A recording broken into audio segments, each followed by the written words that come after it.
Hi, and welcome to this talk called Spare Me a Pound, an initial look at the Sui Genericism of Austin and Ezra. I hope that you will find it interesting and entertaining. The human need to create is essentially a central part of the cluster that is usually termed the survival instinct. If our beloved forefathers and foremothers hadn't been on the forefront of foresight and developed a trust in their immediate intuitions and a forceful application of their ensuing impulses, this talk that you are now listening to would never have existed, nor our general culture as we know it. We constitute the direct result of a long period of time of constant refinement, of the battle against any kind of inertia, because we know instinctively that inertia equals death, the very antithesis of survival. In our modern and chaotic culture, people still carry traces of this primordial creativity, but for the most part it has been relegated to professionals, whether that be politicians creating safe environments, the military protecting this specific habitat, or the artists who are trained at prestigious schools to be sensitive in their reflections of what's going on around us. This compartmentalized institutionalization of survival is neither good nor bad, neither constructive nor destructive. What has happened, though, is that the view of creativity as such has been narrowed down to a time and space-specific activity, and not as an all-round extension of an instinct we all actually share. Needless to say, this has diluted the quality and potency of the original function of art, of making people aware of necessary survival mechanisms. Art should present and represent potential, the very first and perhaps therefore the most important game board upon which we evaluate where we should move next. Traditionally, the artist was much more powerful than today. Why? Because the artist had that power of presenting and representing potential. This position of reverence and respect has traveled onwards genetically as well as culturally, often contained within a socio-cultural complex we could describe as individual survival by outstanding excellence. If our tribe members project respect and awe upon us, our own chances of survival greatly increase.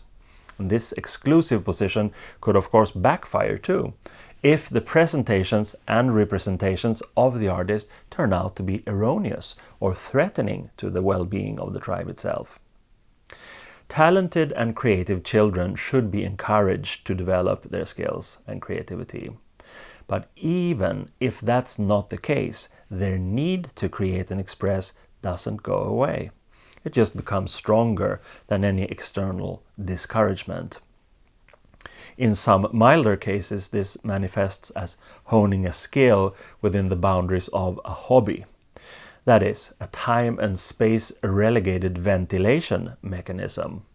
And in other cases, where the need for acknowledgement is stronger, usually because of active external oppression or repression, the need becomes part of a pathology in which talent and need become united, overheated, and disregarding of conventions and accepted behavioral patterns.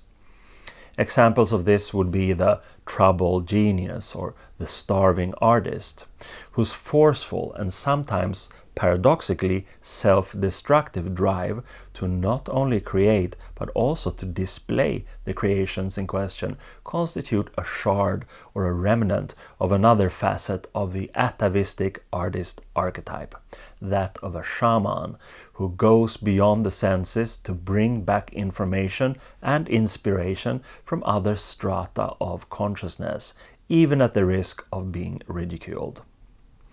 When there is a discrepancy between sender and receiver, for instance because of autistically fragranced inabilities or insensitivities within the sender, This only increases the fervor or temperature in an already overheated mind. One way of dealing with this inadequate level of acknowledgement is by adding the dimensions of contextualization, systemization, that is, a meta level augmenting the great skill one already supposedly has. In this way, the original art or signal is repackaged and enhanced through its own contextualized reverberation. These systems can be advanced, elaborate, and eloquent to the degree that they eventually even overshadow the original expression or talent, and thus can become new avenues or even career opportunities in the ever-developing process of acknowledgement and survival. Looking at two prominent 20th century creatives, American poet Ezra Pound and British artist Austin Osman Spare, we can clearly see this fascinating aspect of the development of added levels of neurosis.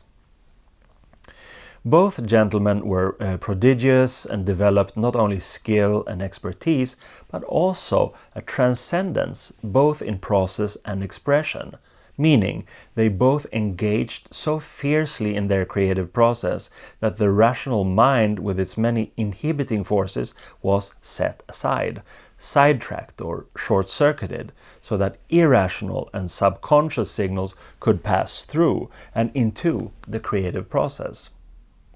Furthermore, they were both highly ambitious and productive, yet not in striving for mainstream acceptance. They both focused on refining their tools and languages, their approaches and symbologies, acknowledging the influence of contemporary psychology and its importance, yet striving for a distanced aloofness by attaching themselves to a classicism or an aspect of cultural eternity only expressible in a specific art form they felt a strong affinity with. Pound not only wrote beautiful and mind-expanding poetry and essays, he also early on assumed the position of teacher and authority. This is not only by displaying quantitative objective knowledge that could be imparted, but mainly through his own insight and systematization being presented as uniquely his own. ABC of Reading and Guide to Culture, for instance, are two book titles prominently displaying a position not only of expertise, but of prerogative. This quasi-hubristic position both helped and hampered Pound when he was confined to St. Elizabeth's Mental Hospital in Washington, D.C. between 1946 and 58, following his support for Benito Mussolini's fascist Italy during and after World War II. The defense argued insanity, basically so that Pound would escape a considerably more draconian punishment, but it was also apparent that Pound at this time exercised an authority in certain cultural spheres, literary, poetic, but that it was essentially self-sustained over a long period of time. From teaching curious acolytes at his positively ad-libbing Esu-versity in rural Italy during the 1930s, to writing a great number of literary reviews and essays judging the quality of other authors' writings and attitudes, Pound rode the high horse, and that for a reason. The avant-garde and supremely talented poet expanded his own assumption of authority as a survival mechanism. After Pound himself had been judged insane, his main spokesperson and aide Julian Cornell wrote to Pound's wife Dorothy that she, quote, "need not be alarmed about the report on your husband's mental condition. I feel quite sure that you will find, when you see him again, that he is his usual self and that the mental aberrations which the doctors have found are not anything new or unusual, but are chronic and would pass entirely unnoticed by one like yourself who has lived close to him for a number of years. In fact, I think it may be fairly said that any man of his genius would be regarded by a psychiatrist as abnormal." End quote. Austin Osman Spare was a highly skilled draftsman and painter who received praise for his talents early on. However, instead of pursuing a successful career of portraiture, for instance, Spare spent most of his life in financially dire straits, painting pub punters for small sums and seemingly cherishing his splendid isolation. Spare also wrote several books outlining his own perspectives on psychology, sexuality, and magic of the occult, supernatural kind. For instance, in his 1913 magnum opus, The Book of Pleasure, Self-Love, The Psychology of Ecstasy, often intimately connecting these with his own artistic process. His manic creativity simply wouldn't settle for visual expressions clearly marked by his own artistic genius. There was also an apparent need to contextualize his own creativity and place it on a philosophical and magical religious level, which he and he alone could systematize and assume authority over. Where Pound was in every way a radical classicist, looking back to antiquity, both Eastern and Western, and finding solace in his own position as caretaker of a legacy, Spare looked back even further. He argued that through his construction of a so-called alphabet of desire, it was possible to magically reawaken atavistic layers of the human psyche for purposes of increased self-knowledge, sexual prowess, power, problem-solving capacities, for instance. Thus, acknowledging that we all carry the tangible traces of evolution within us, as displayed physically in the gradual development of a human fetus. Spare's atavistic resurgence could be willed, he argued, by using his magical alphabet and creative techniques such as automatic drawing, painting, and writing, and by mentally focusing on sigils, which are ideogrammatic symbols of the desired outcome, while in ecstatic mind frames, such as the orgasm. The potential empowerment of the individual here comes through the position of pupil, a subjugation to the theories and practices of the artistic master magician and psychologically very liberal systematizer teacher. This was, of course, exactly the situation at Pound's classes in Italy too. Pound often reflected upon the very nature of teaching and shared his thoughts in works like ABC of Reading. Quote, "The man who really knows can tell all that is transmissible in a very few words. The economic problem of the teacher of violin or of language or of anything else is how to string it out so as to be paid for more lessons. And real education must ultimately be limited to men who insist on knowing. The rest is mere sheep herding." End quote. Even this apparently critical attitude towards conventional teaching becomes a telling decoy of sorts, making our attention move from Pound as poet to Pound as teacher, and onwards to Pound as arbiter of teaching. This abstraction and detachment is clever and often demagogically eloquent, as could be expected from a brilliantly overheated mind like Pound's. But at the same time, the intricacy and intelligence in many ways reveal a deep fear of being scrutinized by others.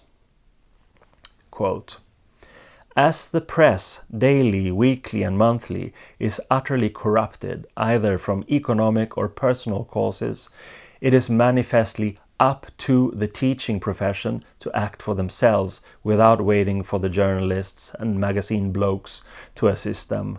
The mental life of a nation is no man's private property. The function of the teaching profession is to maintain the health of the national mind."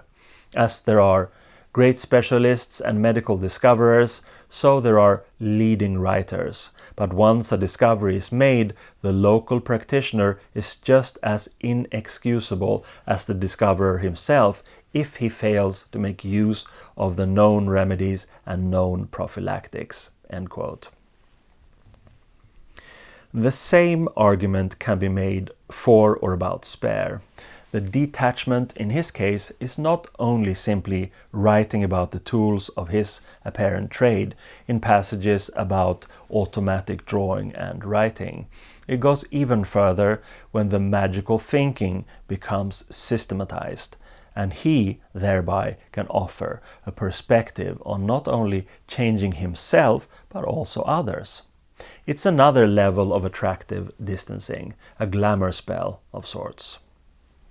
Quote, "The ego is desire, so everything is ultimately desired and undesirable. Desire is ever a preliminary forecast of terrible dissatisfaction hidden by its ever-present vainglory. The millennium will come and quickly go. Men will be greater than the gods they ever conceived. There will be greater dissatisfaction. You are ever what you were, but you may be so in a different form." End quote. What is the hubristic hen here, and what is the ensouled egg of excellence? I would argue that the passion of immersion in talents like Pound and Spare, both definitely touched by genius, can create psychic overheating in the human mind, which then needs to be justified in regard to the outside world, so as not to be discounted as belonging to someone crazy. Both gentlemen, to a great extent, discarded the outer in order to refine the inner. But as that, for distinctly neurotic reasons, apparently wasn't enough, they both added the dimension of systemization and thereby assumed a constructed authority. Spare self-published his books and had occasional exhibitions of his art. Pound's books were published and were definitely well respected, mainly within an environment of modernist letters. And as both men had this kind of external agency, we cannot claim that their assuming of authority was purely compensational, as in cases in which neurotics or psychotics create manically in more or less total isolation because they have no other choice. I would argue that it's here more a case of Sui Genericism, the amplification of one's own sense of greatness through systematized interpretation and dissemination. It is not a case of hubris, pure and simple, nor of narcissism per se, nor of a fascistoid character type a la Erich Fromm demanding followers. The extra dimension of systemization never took away from their core need to express themselves in a unique creative way. The systemization was rather an accumulating reinforcement via shared monologues that eventually crystallized and became real solid legacies. Spare's books are kept in print and written about, mainly in the world of contemporary occultism, and Pound is revered as an inspiring and educating classicist mind as much as an introspective and groundbreaking poet. They may have been in a league of their own, genuine sui generis individuals, but their own reinforcements are equally valid keys to understanding their legacy in general, as well as inspiring springboards for new generations of acolytes. It is interesting to note that both gentlemen were quite critical of psychology and of the gradual acceptance of this relatively new science in the mainstream culture. Spare called Freud and Jung fraud and junk, but according to his friend, disciple and biographer Kenneth Grant, Spare apparently sent a copy of the Book of Pleasure to Sigmund Freud, who described it as one of the most significant revelations of subconscious mechanisms that had appeared in modern times. If this actually happened, as yet unconfirmed, it would surely have made Spare supremely happy in his own Sui Genericism. The ultimately desired is always external acknowledgement. Pound was less ambiguous in his views of Freud, calling his teaching unmitigated shit, laid out in the most elegant arabesques. Pound's general hatred of psychology also got meshed with his blatant anti-Semitism. Quote, "The Viennese poison, whole puke of coquetry, aimed at destroying the will, introspective idiocy, non-objective," end quote. Whether this was a shield of defense against the potential scrutiny of any critical naysayers, or just a poundful of elegant arabesques, enforcing the position of the poet-classicist as untouchable master, the main insight remains the same. The intellectual movements of Pound's time, to a very great extent, embraced Freud's theories on sexuality and the unconscious, and also lauded Freud himself as a prophet of sorts. Although Pound was interested in many of the same zeitgeist topics, he could never deflate himself to not be the main casual expounder of wisdom in his own particularly fragmented style, and just accept someone else's formulations of the same insights, especially if those formulations were coming from a Jew. For many creatives, the time and space to concentrate and let ideas flow unhampered is absolutely essential. In the case of neurotics and psychotics, these prerequisites can even seem to be vital. No wonder then that isolation was a key element for both Spare and Pound. Pound's expatriatism was established already in 1908 when he first moved to London. From then on, he stayed away from the US as much as he could. And this willed expatriate isolation greatly helped him immerse himself in studies in creative writing. In no way a total introspective, Pound's estrangement from American culture seems to have been one of preference and cultural inspiration rather than anything else. Pound's stay at Elizabeth's Hospital between 1946 and 1958 was also an isolation, but certainly an unwanted one. Pound could read, write, and see friends and family members, but the stay actually brought with it exactly the mental imbalance that he was there to be cured of. Spare's isolation, on the other hand, was always wholly self-imposed. He retracted to his inner spheres and brought out fantastic vistas to paint. Apparently transcending time and space, Spare seems to have been needing peace and quiet. As he had already been subjected to some degree of fame early on in life, he certainly knew what he was missing. His own artistic and occult experiments simply seemed more important. I suspect that an extroversion in terms of nurturing a career would also have meant an increased sense of dreaded scrutiny and criticism. I believe Spare felt safe and optimally creative in his own self-imposed poverty. Spare's Sui Genericism needed to be controlled and directed by himself and not be exposed to the potential threats of outer criticism. There are other similarities beyond parallel existences in time, basic psychological constitutions, and using far-off distant times as romantic escapisms. Both men also integrated an ideogrammatic method for reaching communicatory clarity. Pound's interest in and occasionally obsession with Chinese characters of writing was a part of a strong, seemingly pathological drive to join the dots within poetic expression for it to bloom into a total expression beyond the normal. The desire to break down elements, phenomena, and even the psyche into the smallest possible unit was undoubtedly a zeitgeist phenomenon. The early 20th century development of atomic research for purposes of energy and eventually warfare suddenly transcended history as it grew out of Greek antiquity by association with the very word. The original Greek word atomos means indivisible, signifying the smallest possible building block. As the scientists of Spare and Pound's day were looking for a way of harnessing the huge amounts of energy stemming from either fission or fusion, so were the radical poets and artists, and so were the pioneering psychologists and psychoanalysts.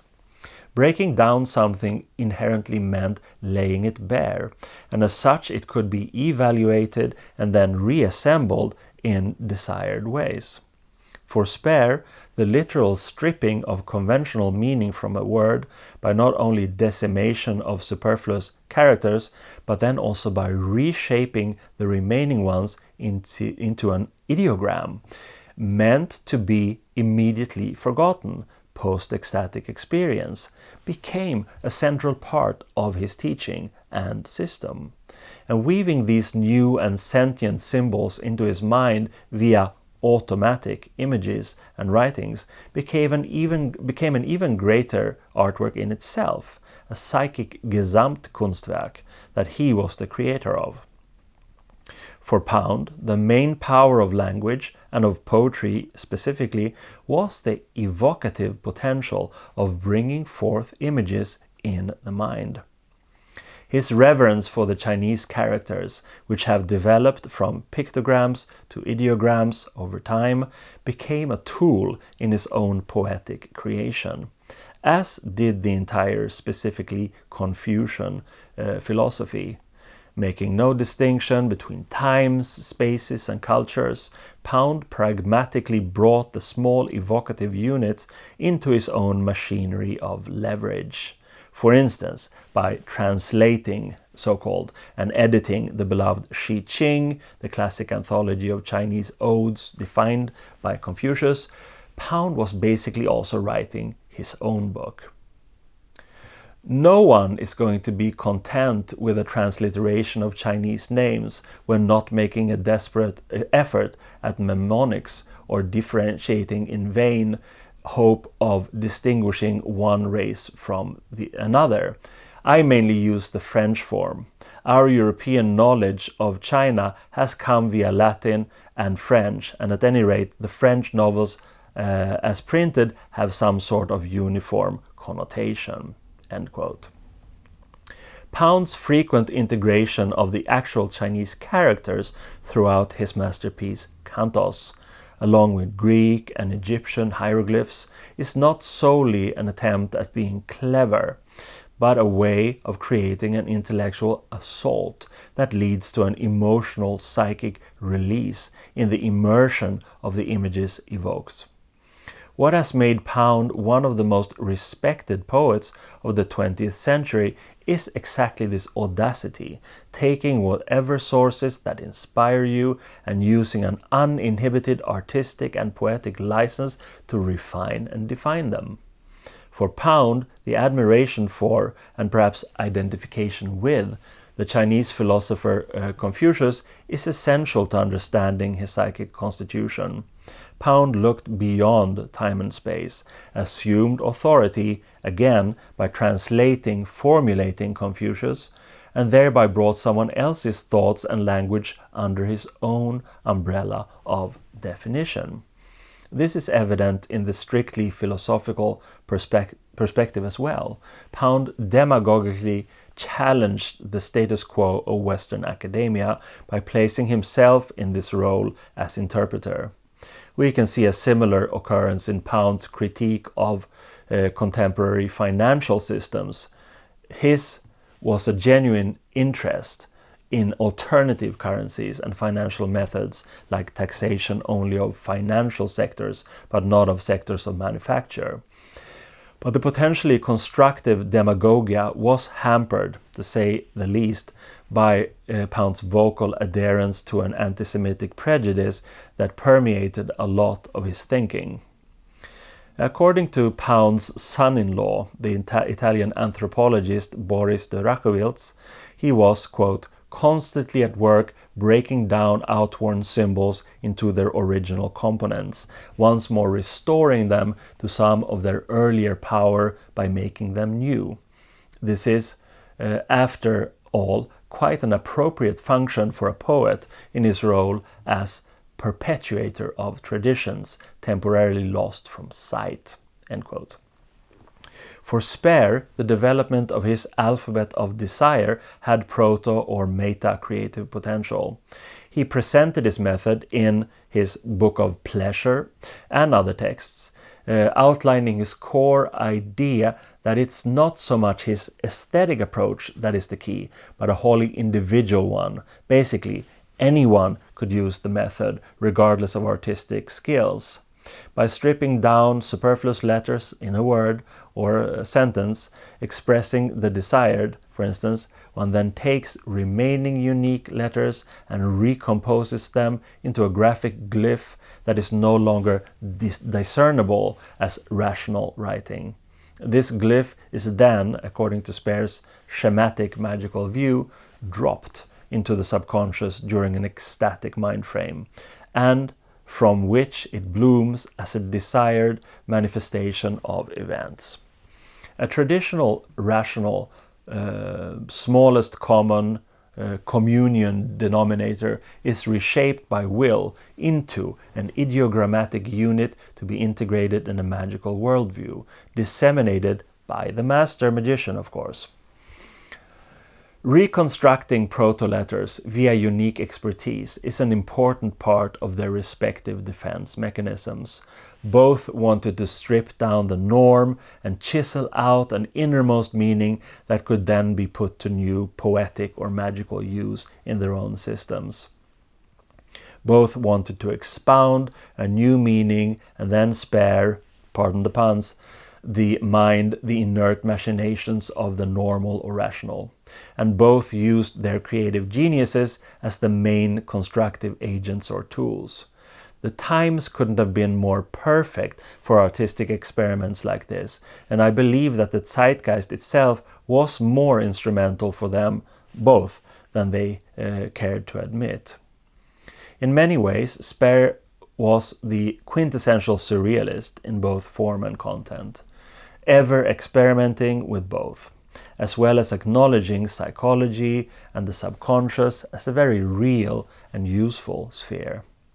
Pound was as affected by the First World War as everyone else, and actively sought out a constructive, contrarian position in modernist letters as student, teacher, editor, reviewer, but then as an ambitious poet, laureate of a disgruntled post-World War I world seeking new meanings and new forms. Through their brilliance, they also helped reshape their times. Pound more immediately so, as he actually made an impact during his own lifetime. Spare had to wait a few decades after his death in 1956 before real outer acknowledgement took place, mainly thanks to occult-related people rather than an art world as such. Strategic mentions by key people like Kenneth Grant, Genesis P-Orridge, Jimmy Page, the Atlantis Bookshop in London, and the publishing company Fulgur have made Spare a thoroughly revived British treasure, and one whose respect is now also reflected in the art market's increasing prices of his works. There is another very interesting trait that unites these two men, and they're quite unique psychic composites, and we could literally call it a seminal one. Spare's active use of the vacuity or psychic void at the moment of orgasm or other ecstatic experiences was a central part of the ritual aspects of his teachings. Being an avid masturbator helped his creativity reach new heights, he claimed. And he also used local women and prostitutes in the poorer areas of London where he lived. To Spare, it didn't matter if these women were beautiful or traditionally arousing.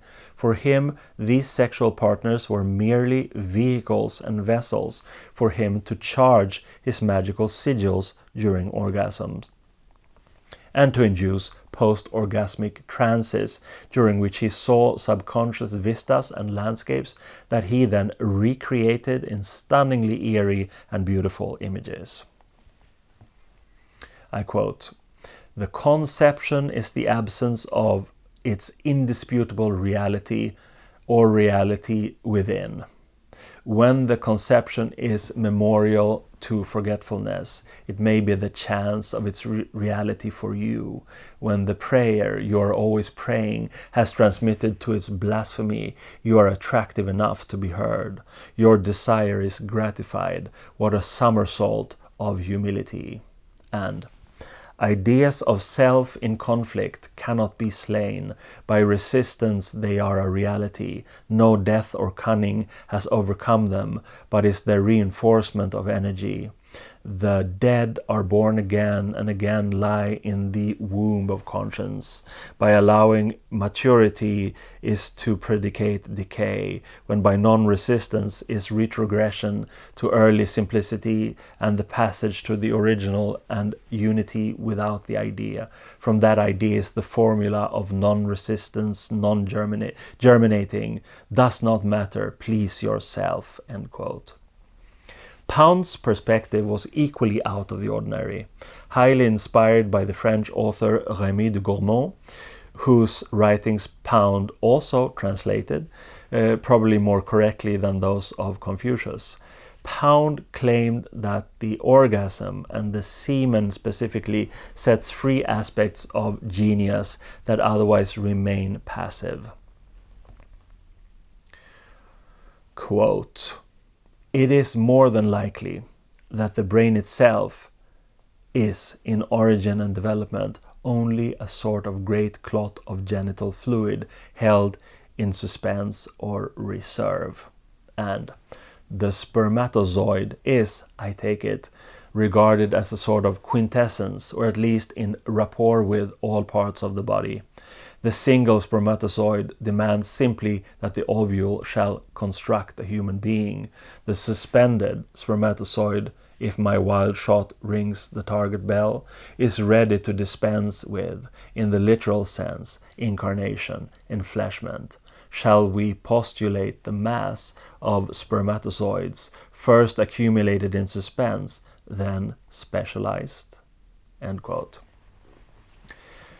In our view of these gentlemen as supremely creative but also overheated, leading to the necessary defense mechanisms of Sui Genericism, this ultimate creative perspective fits as well. Taking on the role of someone who is not only a master of their overall individual creative aspects, their tools of the trade, but also the role of the divulger of mysteries pertaining to one of the most absolute and attractive core essences of human preoccupation and life, sex. They write and paint themselves into a desired position of mastery, and they succeeded, albeit to varying degrees. In the contemporary art world, Spare is lauded as an underestimated British genius, and the prices of drawings and paintings are constantly increasing. His occultism is well respected and never overtly criticized or questioned. New studies, biographies, and occasional exhibitions feed an increased interest in this quirky character that obviously had something going for him. Pound was confined to a mental hospital for 12 years, which understandably broke down his general sense of joie de vivre, and yet he retained his ideas, positions, and his creativity upon returning to his beloved Italy, albeit in a more fragmented output. To say that these specific creatives were outsider artists is not correct. Both of them exist in the real, acknowledged world of their respective expressions, and they certainly do so by their own design and agency. Thus, if any outsider-isms are to be taken into account, they exist by willed positioning rather than, as is more traditionally accepted when we consider the term, as an attempt of making virtues out of necessities. Many outsider artists lack the agency to be on the inside and therefore take pride in their position rather than try to overcome it. And there are many art historians and theorists who argue that the so-called outsider art is a more genuine form of art, as it is more clearly related to the origins of art and its functions thanks to the pure pathology of the artist. If so, we could consider Spare and Pound as existing in a grey area in between outsiders and insiders. Fervently seeking acknowledgement for their brilliance by developing Sui Genericism, they never compromised their essential sense of integrity, nor the quality of their output. But at the same time, they did undeniably invite extra praise via complex structures of supra-agency. Perhaps we could even conclude by stating that their respective magics actually seem to have worked very well indeed.